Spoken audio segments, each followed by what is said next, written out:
So what would it take for a massive company to just pack its bags and leave the corporate capital of America? We're going to dive into a story that's got it all: a major real estate company, some incredibly disturbing allegations, and a sudden, high-stakes move that really all boils down to one huge question. So why would a company like eXp World Holdings suddenly decide to leave Delaware? You know, the legal home for most major American corporations. Well, to really get it, you've got to look at what happened right before they made this big announcement. All right, so let's break down what actually went down. Because this wasn't some long, drawn-out plan that everyone saw coming. Nope, this move caught a lot of people completely by surprise. So on that day, the company's CEO, Glenn Sanford, files his proposal with the SEC to reincorporate in Texas. Now, a move like this is always a big deal, but honestly, it's the timing that makes this story so unbelievably compelling. I mean, just look at how tight this timeline is. On January 16th, a Delaware judge gives the green light to a massive lawsuit against the company's top brass. Then, just 6 weeks later, on February 25th, the CEO files to move the entire company out of Delaware's legal jurisdiction. A coincidence? I don't know. Let's dig a little deeper. And this is where the story, well, it takes a really dark and serious turn. The lawsuit we're talking about, this isn't your typical corporate squabble over money. It's about something far, far more disturbing. And yeah, the timing is no accident. The move comes right on the heels of a major legal setback for the company's leadership. It all stems from this lawsuit filed back in 2024 by two pension funds. And believe me, the allegations are absolutely shocking. This is a direct quote from the court opinion describing the claims. They accuse the company's leadership of covering up what they call a pervasive rape culture. I mean, that is an incredibly serious charge, one with just devastating consequences, both for people and for the company itself.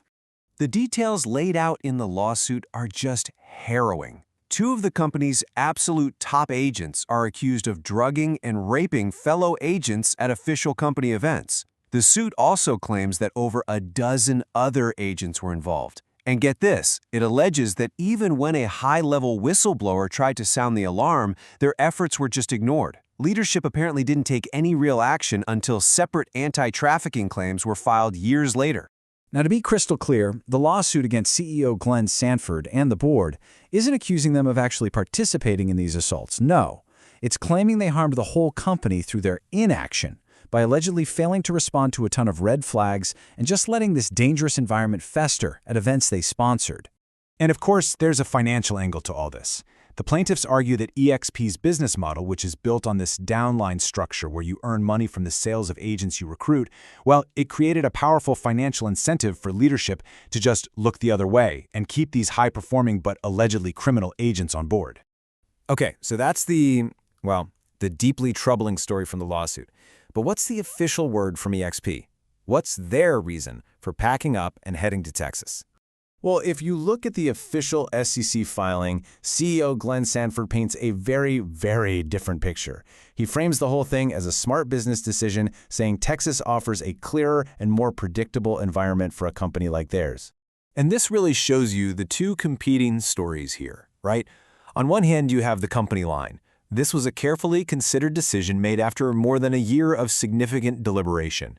But on the other hand, you have the undeniable fact that this announcement came just 6 weeks after a Delaware judge said, yep, this lawsuit that puts the board's behavior directly under a microscope can go forward.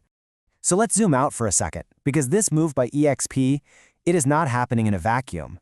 It's actually part of a much bigger battle brewing in the corporate world, all about the future of American business law. For decades, Delaware has been the undisputed king of corporate America.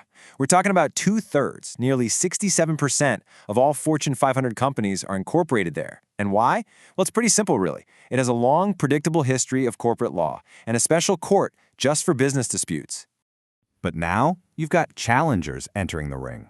States like Texas are actually setting up their own special business courts to compete directly with Delaware's famous Court of Chancery. And they're actively marketing themselves as a better place to do business, often promoting a legal environment that's seen as more, management-friendly, especially when compared to Delaware's tough reputation for protecting shareholders and scrutinizing leadership. So yeah, this is a real trend we're seeing. It's a movement of companies looking for what they hope is a friendlier legal climate, one that might, offer a little less scrutiny when it comes to big corporate decisions. And XP is hardly alone here. You've probably seen the headlines about Elon Musk wanting to move his companies, like SpaceX, out of Delaware too. It's a very high-profile rebellion against the state's long reign as the top dog. So, where does all this leave us? You've got the company's official story on one side and the incredibly serious context of this lawsuit on the other. And it all boils down to a fundamental question about what corporate responsibility really means. Now, eXp, for the record, has stated publicly that this move to Texas isn't expected to change its business, its operations, or any of its liabilities. It's a message that's clearly meant to calm down investors and stakeholders to say, hey, it's business as usual. But, given everything we've talked about, that leads us to our final, critical question. When a company makes a move like this, is it really about finding a clearer, more predictable legal framework, like they claim, or is it about finding a courtroom that might be a little less likely to second-guess the actions or the inactions of a company's leadership? That's the question at the very heart of this entire story.